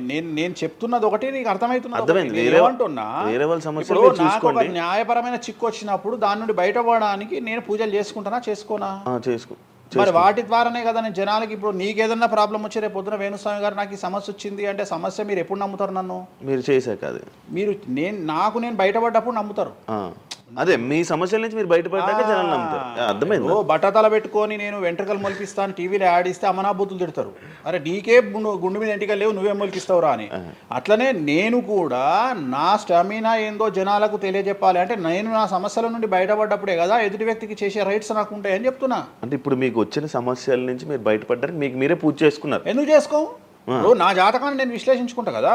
ఇప్పుడు నాకు వచ్చే సమస్య నేను అనుకోను, బట్ నేను సమస్యలు వస్తే వాటిని క్లియర్ చేసుకోవడానికి నాకుండే రెమెడీస్ నాకు ఉంటాయి కదా. మీరు చేశారు. ఆ పూజల్లో ఎవరైనా నష్టపోయారా? ఎవరినైనా? ఎవరిని నేను అనేది ఏంటంటే మనం బాగుండాలని కోరుకుంటాం. ఇంకోటి ఏంటంటే ఫస్ట్ నేను శత్రువుగా భావించాలి కదా. నేను అంత దూరం ఆలోచించాను. నేను ఎదుటి వ్యక్తిని శత్రువుగా ఎప్పుడు భావిస్తా అంటే వ్యక్తిగతంగా వచ్చి నన్ను కొట్టినప్పుడు నేను భావిస్తా. అంటే నా గురించి చెడుగా మాట్లాడడం అనేది నాకు శత్రువు కాదు. ఎందుకంటే వాళ్ళ వృత్తి అది. అది బోల్డ్ మంది మాట్లాడతారు అందరితో, అందరు శత్రువులు. నేను అదే అంటున్నాను. ఇప్పుడు ఇదే వీడియో కింద మళ్ళీ పెడతాడు ఎవడో, మళ్ళీ వచ్చిన వారా పంది అని పెడతాడు. ఇప్పుడు నేను వాడిని ఇల్లు ఎత్తుక్కుంటూ పోవాలా? నేను వాడిని ఇల్లు నాకు కనీసం లక్షల్లో క్లయింటేల్ ఉంటుంది. ఈ వీడియో కింద తిడితే తిడితే ఒక 10 మంది తిడతారు. ఈ 10 మంది అలవాటు అయిపోయి, అలవాటు కాదు, కలియుగ ధర్మము. నేను చాలా ప్రాక్టికల్గా ఉంటా. నేను లేకపోతే ఎంత దమ్ము ఉంటే ధనిష్టల నేను వచ్చి మందు తాగుతా, నాన్ వెజ్ పెడతా అని చెప్పుకోవాలంటే చాలా విషయం ఉండాలి, మామూలు విషయం కాదు. ఈ కమ్యూనిటీలో తట్టుకోవాలి. అందుకనే నేనేమంటున్నా, ఒక బ్రాహ్మడు అనగానే ఇప్పుడు ఉదాహరణ ఒక పెద్ద పూజారు ఉన్నాడు గుడికి. ఆ పెద్ద పూజారిని టార్గెట్ చేయాలంటే ఫస్ట్ టార్గెట్ చేసేది నాన్ వెజ్ తింటాడు, లిక్కర్ ముట్టుకుంటాడు అని చెప్తారు. అందుకని నేనే నా బట్టలు ఇప్పేసుకుంటున్నా. అవకాశం లేదు అంటే నేను ఆల్మోస్ట్ ఆల్ అండర్వేర్తో సహా అన్ని ఇప్పేసిన. ఒకవేళ నేను అండర్వేర్ ఉంటే అదే అన్న లాగుదామని ఎవడో వస్తుండే, నేను అది కూడా ఇప్పేసిన. ఇంకేముంది నా నాయన నన్ను ఇప్పడానికి? నా దగ్గర ఏం లేదు కదా. ఇప్పుడు నువ్వేమైనా కొత్తవి చూపిస్తే ఏం చూపిస్తావు? నువ్వేం చూపిస్తావు? సుప్రీంకోర్టు ఇచ్చిన ఆర్డర్ ప్రకారం నేను వేరే అమ్మాయితో పడుకున్నా, అమ్మాయితో ఇష్టంతో పడుకుంటే అది కూడా నాకేం తప్పు లేదు. ఇంకా నువ్వు నాకు ఏం చూపిస్తావు? నేను ఎప్పుడన్నా నేను సామాజికానికి వ్యతిరేకంగా చేసినప్పుడు, శాస్త్రానికి వ్యతిరేకంగా చేసినప్పుడు నువ్వు నా గురించి వ్యతిరేకంగా చూపిస్తావు. అంతే తప్ప నా దగ్గర ఏమున్నాయని చూపిస్తావు? నేను చచ్చే వరకు చూపించలేవు. నేను నన్ను బొందబెట్టే వరకు, నన్ను తగలబెట్టే వరకు నేను తప్పు చేసినా చూపించలేవు. నేను చెయ్యను. మీరే చెప్పేసుకుంటున్నా. నేనే చెయ్యను. నేను ఇప్పుడు పైసలు లేనివాడు, పైసలు పోగొట్టుకున్నవాడు బెట్టింగ్లోకి పోతాడు. లేదా ఇప్పుడు కొత్త వ్యవహారాలు ఉన్నాయి. ఒకడేమో నిధులు దొరుకుతాయని పోతాడు, ఒకడేమో రైస్ పుల్లర్ అని పోతాడు. ఇవన్నీ ఏం కావని తెలుసు, మనకు తెలుసు, వాడికి తెలియదు. వాడు మానసికంగా వీక్ కాబట్టి వాడు సొంతంగా డబ్బులు దొంగతనంగా నాకు అవసరమే లేదురా నాయన. నాకు వేరే వ్యాపకాల నుండి డబ్బులు వస్తున్నప్పుడు లంగ పని చేసే అవకాశం నేనెందుకు చేస్తా? నాకు అవసరమే లేదు. నన్ను లంగ పని చేయమని చెప్తే నేను చెయ్య. నాకు వద్దు. నేను లంగ పని చేసే సవ్వాలే లేదు, నాకు అవసరం లేదు. రెండోది ఏంటంటే నా దగ్గరికి రానంత వరకే నా గురించి నెగిటివ్గా మాట్లాడతారు. ఒక్కసారి నా ఆఫీస్లోకి ఎంటర్ అయ్యారు అంటే వానికే అర్థమైపోతుంది, నీ అమ్మాయి నా కుల్లా ఉన్నాడు రా నాయన, ఈయనతో వేస్ట్, ఈయన దగ్గర ఏం దొరకదు. రెండవది, ఇవాళ ఎక్కడ పడితే అక్కడ కెమెరాలు పెట్టుకొచ్చేటువంటి స్థాయిలో ఇది మనకు సైన్స్ పెరిగింది. ముక్కు పుల్లలు కూడా పెట్టుకొస్తారు, చౌకమ్మలు కూడా పెట్టుకొస్తారు. నేను లంగ పని చేస్తే కూర్చొని 2 నిమిషాలు దొరకబట్టి టెలికాస్ట్ చేస్తారు. కానీ మాటలు ఉన్నాయి, క్లారిటీ సాక్ష్యం లేదు. ఇక మరి ఏం చేస్తా నేను? పోనీ నేను అందరిలాగా దాచిపెట్టే మనిషిని కాదు, దొంగతనంగా లంగపనంగా డోర్లు అన్నీ కుల్లా ఉన్నాయి. మీరు ఎక్కడికొచ్చినా మాట్లాడి నా ఆఫీస్లో ఏమైనా చేయండి, ఓపెన్గా పూజలు చేస్తా. ఇంకోటి వేరేటోడు పెట్టే కానీ నేనే పూజ పెడుతున్నా. ఇంకోటి 2 బాటిల్ కూడా నా చేతిలో పట్టుకొని అమ్మవారికి నైవేద్యం చేస్తున్నా. పోనీ నేను బాటిల్ దొంగతనంగా ఇది మందు బాటిల్ కాదు అని చెప్తలేను. Blue label bottle, royal salute bottle నేనే పోసి మరి అమ్మవారికి నైవేద్యం చేస్తున్నా. ఇంకా ఎక్కడనే దాపరికం ఉంది? ఇంకా బాటిల్స్ కూడా కాస్ట్లీ, అంటే పెద్ద గెస్టులకే అవి పెద్ద వాళ్ళ విఐపీ రేంజ్ని బట్టి పెడతాం. నార్మల్ వాళ్ళు వస్తే వాళ్ళకి తగ్గట్టి వాళ్ళ ఇష్టం. ఇప్పుడు ఉదాహరణ ఇప్పుడు బాలయ్యబాబుకి చేస్తే మ్యాన్షన్ హౌస్ పెడతాం. కొంతమంది ఎన్ఎస్సి అంటే ఇప్పుడు ఉదాహరణ వాడు మొన్న ఎవడో విమర్శిస్తుండు నన్ను. ఆయన లారీ కళ్ళద్దాలు పెట్టుకుంటాడు అని ఒక జ్యోతిష్కుడు నన్ను విమర్శిస్తున్నాడు. అంటే అరే లారీ కళ్ళద్దాలు అది కొనాలంటే కాశీ దాకా దేకాలి. ఎంత ఉంటే అంటే మన లైఫ్లో దాని వాల్యూ తెలియదు. అదే పెద్ద బ్రాండ్. కుక్కకి ఏం తెలుసు కుసుమపు వాసన, నెయ్యి గురించి ఏం తెలుసు కుక్క కంటే. వాడు ఏదో మాట్లాడతాడు. వాడు మాట్లాడినప్పుడు నేను వాడి మీద పీటీఏ చూపిస్తా. అరే నా కళ్ళద్దాల గురించి మాట్లాడుతున్నాడు, ఆ కళ్ళద్దాలు నీ జీవితంలో చేతులు కూడా పట్టుకొని చూడలేవురా నువ్వు. ఇంకా నువ్వు దాని గురించి మాట్లాడితే నువ్వు ఇక వాడిని కుక్క కంటే హీనంగా నేను చూడాలి తప్ప వాని గురించి వాని మీద నేను సింపతి చూపిస్తా తప్ప నేను కోపానికి ఎందుకు వస్తా. అట్లా చాలామంది విమర్శ చేస్తుంటారు. విమర్శల గురించి మనం పట్టించుకునే. మీకు బ్రాండ్ బట్టలు, బ్రాండ్ స్పెట్స్ అవన్నీ ఎలా అలవాటయ్యాయి? అంటే ఎలా అలవాటయ్యాయి అంటే ఇప్పుడు కూడా చెప్తా. జాతక రీత్యా శుక్రుడు ఎవరికైతే కొద్దిగా నీచంలో ఉంటాడో వాళ్ళు ప్రతి శుక్రవారం నాడు పర్ఫ్యూమ్ కొట్టుకోవాలి. శుక్రుడు అంటే లగ్జరీస్.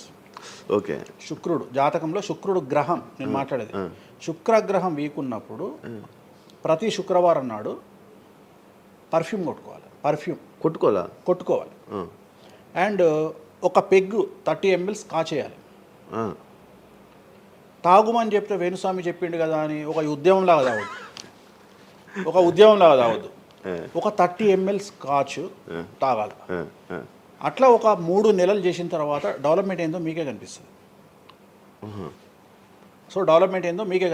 మళ్ళీ వేణుస్వామి మందు తాగేమన్నాడు అని కాంట్రవర్సీ కావచ్చు. డాక్టర్లే చెప్తారు. 30 ml తాగితే హార్ట్కి మంచిది, బీపీకి మంచిది అని చెప్తారు. కానీ డాక్టర్ల పేరు అడ్డం పెట్టుకొని కుంభాలు తాగుతారనే భయానికి డాక్టర్లు చెప్పరు. ఆపేశారు. 30 ml అనేది చాలా మంచిది. బట్ నేను రోజు తాగమంటలేను. శుక్రవారం నాడు మాత్రమే. అది కూడా శుక్రుడు నీచంలో ఉంటే, శుక్రుడు 6వ ఇంట్లో, 12వ ఇంట్లో, 8వ ఇంట్లో ఉన్న శుక్రుడి మీద శని దృష్టి ఉన్న జాతకరీత్యా మీరు శుక్రవారం నాడు 30 ml పెగ్గు తాగండి నైటు. అది కూడా ఫ్యామిలీతోని మహమ్మద్ రఫీ పాటలు పెట్టుకొని, ఏఆర్ రెహమాన్ పాటలు పెట్టుకొని, ఇళయరాజా పాటలు పెట్టుకొని ఆ పెగ్గు తాగి ఆ పాటలు ఎంజాయ్ చేసి పండుకోండి హ్యాపీగా.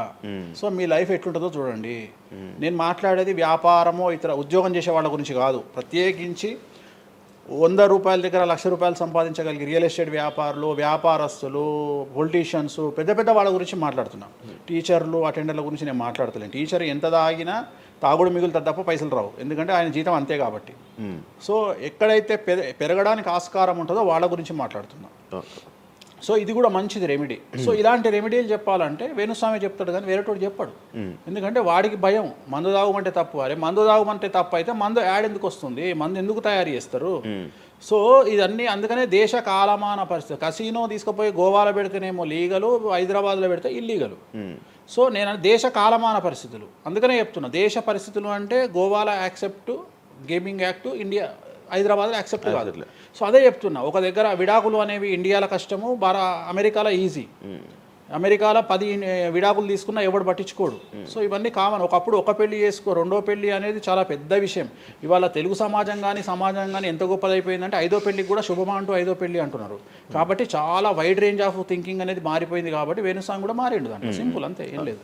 ఇనయ మీ ఫ్రెండే ఇనయ ఫ్రెండ్ అనే పదం తప్పు కదా. ఫాలోవర్స్ ఉంటారు, నా క్లయింట్లు ఉంటారు, అంతేగాని తనకి రీసెంట్గా బాయ్ ఫ్రెండ్ వచ్చి బ్రేకప్ అయింది కదా. మరి మీరు చెప్పలేదా తనకి ఇలా? నాకు సంబంధం లేదు. మీ దగ్గర కూడా పూజ చేయించుకున్నారు కదా మీ దగ్గర. నేను పూజ చేసింది ఆమె పర్సనల్ ఇష్యూ కోసం కాదు కదా. నేను ఆమె పూజ చేసింది సినిమా కోసం చేసినా. ఇప్పుడు రాజాసార్లు ఆమె చేస్తుంది కదా, ప్రభాస్ సినిమాలో ఆమె యాక్టింగ్ చేస్తుంది. అంతవరకు నా దగ్గరికి 190 మంది వస్తారు కదా. వాళ్ళ గురించి వ్యక్తిగతంగా వాళ్ళని కంటిన్యూగా ఉండేది నాకు లేదు. నాగ చైతన్య శోభిత జాతకాన్ని మీరు చెప్పడం జరిగింది కదా, అది తప్పని ఇప్పటికైనా ఒప్పుకుంటున్నారా? టైం విల్ డిసైడ్ అండి ఏదైనా కానీ. నేను జాతకాలు చెప్తా. పర్సనల్గా నాకు ఎవరి మీద ఏ కోపాలు ఉండవు. వేణుస్వామి జాతకం చెప్పినప్పుడు కామెడీ, 2-3 ఏళ్ళు అయినాక సీరియస్. సో నేను నమ్మింది నేను చెప్పిన, సింపుల్. ఓకే. సెలబ్రిటీ జాతకాలు వేణుస్వామి చెప్పి కలకల్లాడిన వేణుస్వామి ఈ మధ్య సెలబ్రిటీ నుంచి కొంచెం రావడం కానీ విజిటింగ్ కొంచెం తక్కువ అయ్యి డౌన్ అయ్యింది అంటున్నారు. నిజమా? అది పెరిగింది. కాకపోతే ఇంతకు ముందులాగా పబ్లిక్లో పెట్టట్లేదు. ఓకే. నేను పెట్టట్లేదు. ఓకే. దిష్టి అని కాదు, నేను పెట్టట్లేదు. అవసరం లేదు. ఆ స్థాయి దాటిపోయినా అనుకుంటున్నా. అంటే పబ్లిసిటీ చేసే స్థాయి దాటిపోయినా అనుకుంటున్నా. ఓకే. పబ్లిసిటీ స్టంట్లు ఎందుకులే లోపల. ఇప్పుడు నేను అనేది ఏంటంటే, ఒక టీవీ ఛానల్ బ్రేకింగ్ న్యూస్ ఇచ్చి ఉదాహరణ TV9 గురించి మాట్లాడుకుందాం. 2002 సంవత్సరంలో స్టార్ట్ అయిన టీవీ ఛానల్ బ్రేకింగ్ న్యూస్ కోసము తన స్టాండర్డ్స్ క్రియేట్ చేయడం వరకే తన ప్రయత్నం తను చేస్తుంది. ఒక లెవెల్ వచ్చిన తర్వాత, ఒక నెంబర్ 1 పొజిషన్ వచ్చిన తర్వాత చిల్లర వేషాలు లేదు. అట్లనే వేణుస్వామి దానికోసం ప్రయత్నం చేసిండు, సెలబ్రిటీ జాతకాలు చెప్పిండు. వేణుస్వామికి ఆ స్టేజ్ వచ్చింది కాబట్టి వేణుస్వామి ఇప్పుడు చిల్లర వేషాలు ఏదలుచుకోలే. అంటే ఇప్పుడు వాళ్ళ గురించి వీళ్ళ గురించి చెప్పి వేణుస్వామి సెలబ్రిటీ. సో వేణుస్వామి ఇప్పుడు సెలబ్రిటీ జాతకాలు చెప్పాల్సినటువంటి పరిస్థితుల్లో వేణుస్వామి లేడు అని అనుకున్నాడు కాబట్టి వేణుస్వామి సెలబ్రిటీ జాతకాలు చెప్పట్లేదు. Simple logic. నాకు కావాల్సిన పబ్లిసిటీ కంటే ఎక్కువ వచ్చింది, ఇంకేం చేసుకుంటా నేను? నాకు ఎక్కువ ఎక్స్ట్రీమ్ వస్తుంది, నాకు వద్దు. ఇప్పుడు వేరే వాళ్ళు ఉన్నారు, వాళ్ళు చెప్పుకుంటున్నారు. ఇప్పుడు నేను స్లో చేసినప్పటి నుండి ఆగస్టు నుండి మీరు యూట్యూబ్ చెక్ చేస్తే వేరే జ్యోతిష్కులు వేసుకుంటారు అంటే. ఇప్పుడు వేరే జ్యోతిష్కులు కంటిన్యూ అయిపోతున్నారు, సినిమా హీరోల గురించి చెప్తున్నారు, పొలిటీషియన్ల గురించి చెప్తున్నారు. నేను తమ్మునే చూస్తుంటా కదా, విపరీతంగా చెప్పుకుంటారు. మీ నుంచే స్టార్ట్ చేశారు. నేను అదే చెప్తున్నా. కానీ నేను చెప్తే మనోభావాలు దెబ్బతింటే కానీ వాళ్ళు చెప్తే తినవు. ఎందుకంటే నాకున్న స్ట్రైక్ రేట్ అట్లాంటిది. మీరు వైరల్ కంటెంట్. ఎస్, అదే చెప్తున్నాను నేను. ఇంకా ఆ రేంజ్కి వచ్చినా కాబట్టి నేను చెప్పదలుచుకోలే, వదిలేసిన. అంటే ఈ రేంజ్ రావడం కోసం చెప్పారు. చెప్పినా ఎందుకు చెప్పొద్దు, ఎందుకు రేంజ్ వచ్చి వదిలేసిన.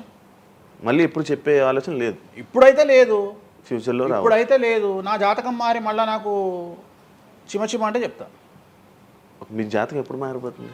మారింది, ఆల్రెడీ మారింది, మళ్ళీ మారుతుంటది కదా. ఇప్పుడు ఎలానో ఎవ్రీ ఇయర్ మారుతుంటది కదా జాతకం అనేది. ప్రతి ఇయర్ గురువు మారుతుంటాడు, ప్రతి 2.5 ఏళ్ళకు శని మారుతుంటాడు. సో మారినప్పుడు జాతకాన్ని బేస్ చేసుకొని 12% మన స్వయంకృత అపరాధం ఉంటుంది, 88% జాతకం ఉంటుంది. ఈ ఇయర్ రాశి ఫలాలు ఎలా ఉండబోతున్నాయి ఏంటి చెప్తారు? ఈ సంవత్సరము పేరు శ్రీ విశ్వ వసునామ సంవత్సరము.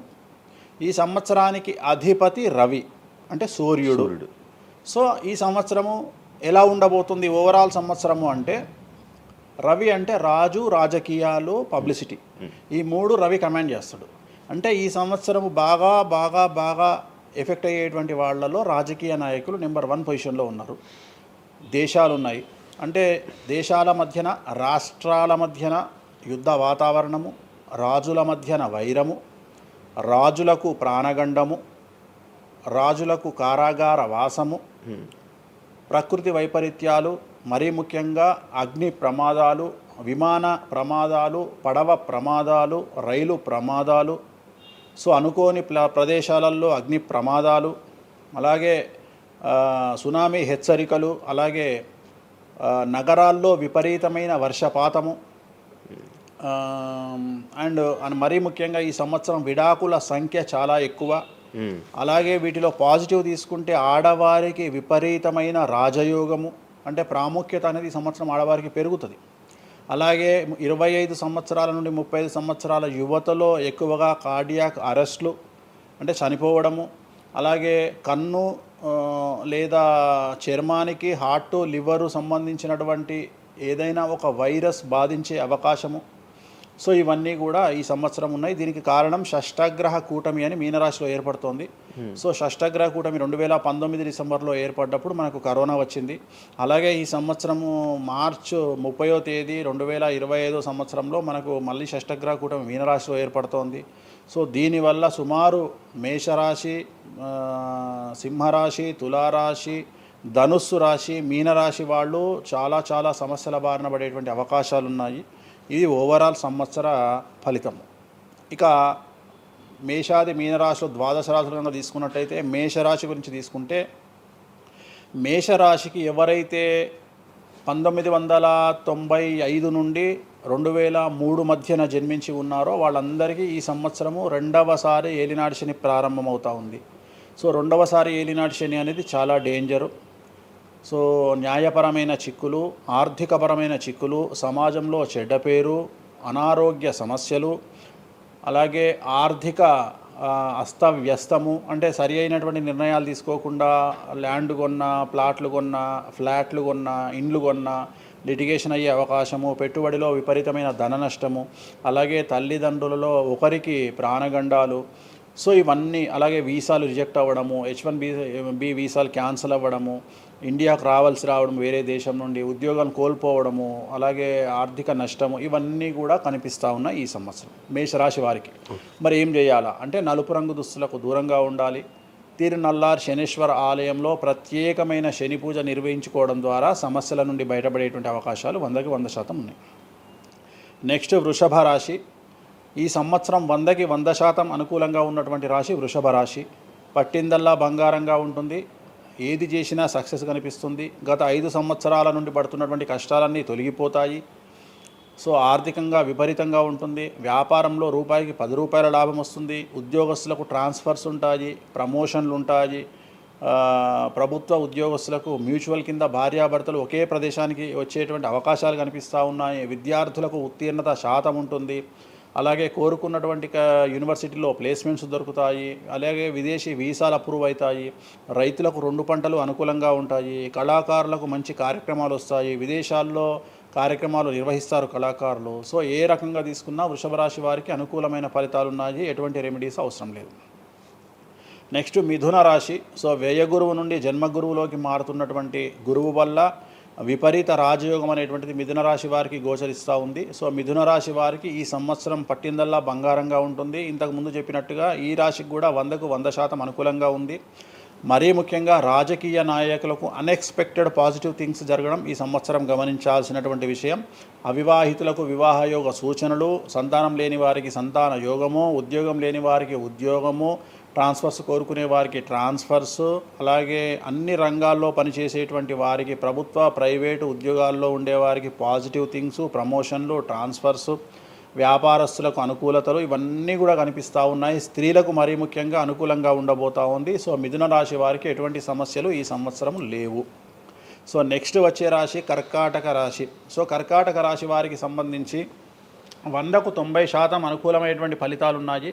10% సమస్య ఏమిటి అంటే మే 9, 2025 నాడు గురువు వ్యయంలోకి వస్తూ ఉన్నాడు. మిథున రాశి ప్రవేశం అనేటువంటిది గురువు వ్యయంలోకి వస్తూ ఉన్నాడు. అది ఒక్కటే ఒక సమస్య కనిపిస్తూ ఉంది.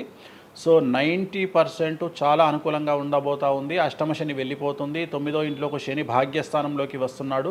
సో అనుకూలమైనటువంటి ఫలితాలు ఉన్నప్పటికీ ఎవరైతే కర్కాటక రాశి జాతకులు 60 సంవత్సరాలు దాటి ఉంటారో వాళ్లకు సమస్యలు అనేటువంటివి, ఆరోగ్యపరమైన ఇబ్బందులు అనేటువంటివి కనిపిస్తున్నాయి.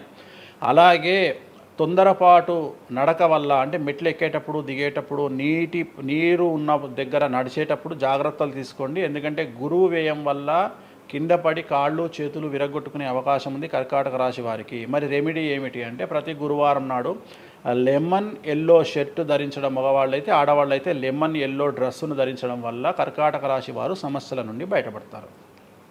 నెక్స్ట్ సింహరాశి. సో సింహరాశి జాతకులకు అష్టమ శని ప్రారంభమవుతూ ఉంది. ఖచ్చితంగా అన్ని రంగాల వారికి, చిత్ర పరిశ్రమ వారికి, టీవీ రంగం వారికి, మీడియా రంగం వారికి, రాజకీయ నాయకులకు, వ్యాపారస్తులకు, అన్ని వర్గాల వారికి సమస్యలు ఉంటాయి. న్యాయ వ్యవస్థ పరంగా న్యాయపరమైన చిక్కులు ఉంటాయి, సంచలనాలు నమోదవుతాయి. మీడియాకి ఎక్కే అవకాశం ఉంది. సమాజంలో చెడ్డ పేరు, తల్లి తండ్రి లేదా భార్య భర్త తరపున ఎవరికైనా ఒకళ్లకు ఆరోగ్యపరమైన ఇబ్బందులు ఏర్పడే అవకాశం ఉంది. కాబట్టి ఖచ్చితంగా ధన నష్టం ఏర్పడుతుంది. అప్పులు చేయాల్సినటువంటి పరిస్థితి గోచరిస్తూ ఉంది సింహరాశి వారికి. మరి రెమెడీ ఏమిటి అంటే తిరునల్లార్ శనీశ్వర ఆలయంలో ప్రత్యేకమైన శని పూజ నిర్వహించుకోవడం ద్వారా సమస్యల నుండి బయటపడేటువంటి అవకాశాలు కనిపిస్తూ ఉన్నాయి.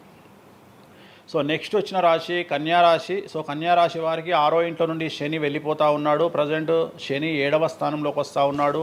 సో చాలా అనుకూలమైనటువంటి ఫలితాలు ఉంటాయి. నూతన పదవి, నూతన ఉద్యోగము, ఉద్యోగంలో ప్రమోషన్లు, కోరుకున్న చోటకి బదిలీలు, వ్యాపారంలో అన్ని రూపాయలకు ఎక్కువగా సంపాదించడము, స్త్రీలకు కోరుకున్న దానికంటే ఎక్కువ ధనం రావడము, భార్యాభర్తల మధ్య అన్యోన్యత, విద్యార్థులకు ఉత్తీర్ణత శాతం పెరగడము, అలాగే విద్యార్థులకు వీసాలు ఏర్పడము, కోరుకున్న ప్లేస్మెంట్స్ దొరకడము, రైతులకు 2 పంటలు అధిక దిగుబడి రావడము, ఇవన్నీ కూడా కన్యారాశి వారికి కనిపిస్తున్నాయి. రెమెడీస్ అవసరం లేదు. ఈ సంవత్సరం చాలా బాగుంది.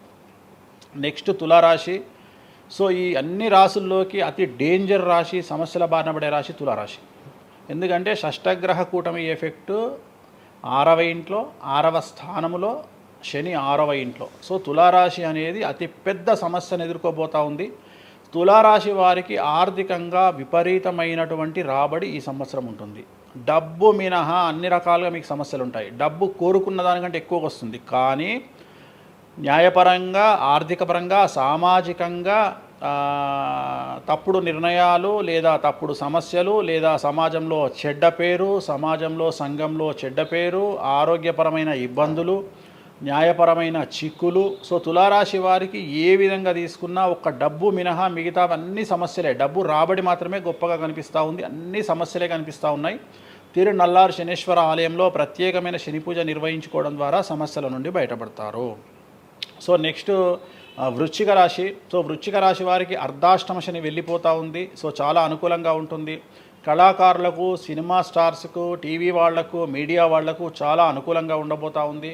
రాజకీయ నాయకులకు విశేషించి యోగకాలంగా భావించాల్సి ఉంటుంది. విద్యార్థులకు ఉత్తీర్ణత శాతం పెరుగుతుంది, వీసాలు దొరుకుతాయి. అలాగే విదేశాలకు వెళ్ళే వారికి ఉద్యోగాలు దొరుకుతాయి.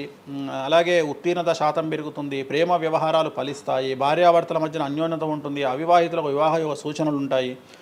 అలాగే సంతానం లేని వారికి సంతానం ఉంటుంది. సో వృశ్చిక రాశి వారికి అన్ని రంగాల, అన్ని వర్గాల వారికి పూర్తి అనుకూలతలు ఉంటాయి. రెమెడీస్ ఏమీ లేవు, నెగిటివ్స్ ఏమీ లేవు. సో నెక్స్ట్ ధనుస్సు రాశి. ధనుస్సు రాశి వారికి ఈ నెల మార్చి 30 ఉగాది నుండి అర్ధాష్టమ శని ప్రారంభమవుతూ ఉంది. సో కొన్ని సమస్యలు, ఆర్థికపరమైన ఇబ్బందులు ఉంటాయి. పెట్టుబడుల విషయంలో జాగ్రత్తగా ఉండండి. మరీ ముఖ్యంగా తల్లికి సంబంధించిన ఆరోగ్యం మిమ్మల్ని కలవరపెట్టవచ్చు. సో తల్లిగారి ఆరోగ్యం పట్ల జాగ్రత్తలు తీసుకోండి. అలాగే పెట్టుబడుల విషయంలో జాగ్రత్తలు తీసుకోండి. సమాజంలో చెడ్డ పేరు వచ్చే అవకాశం ఉంది కాబట్టి జాగ్రత్తగా ఉండండి. సో ధనుస్సు రాశి వారు తిరునల్లారు శనీశ్వర ఆలయంలో ప్రత్యేకమైన శని పూజ నిర్వహించడం ద్వారా సమస్యల నుండి బయటపడతారు. సో నెక్స్ట్ మకర రాశి. గత 10 సంవత్సరాల నుండి మకర రాశి వారు పడుతున్నటువంటి బాధలన్నీ తొలగిపోతాయి. 7.5 సంవత్సరాల ఏలినాటి శని వెళ్ళిపోతూ ఉంది.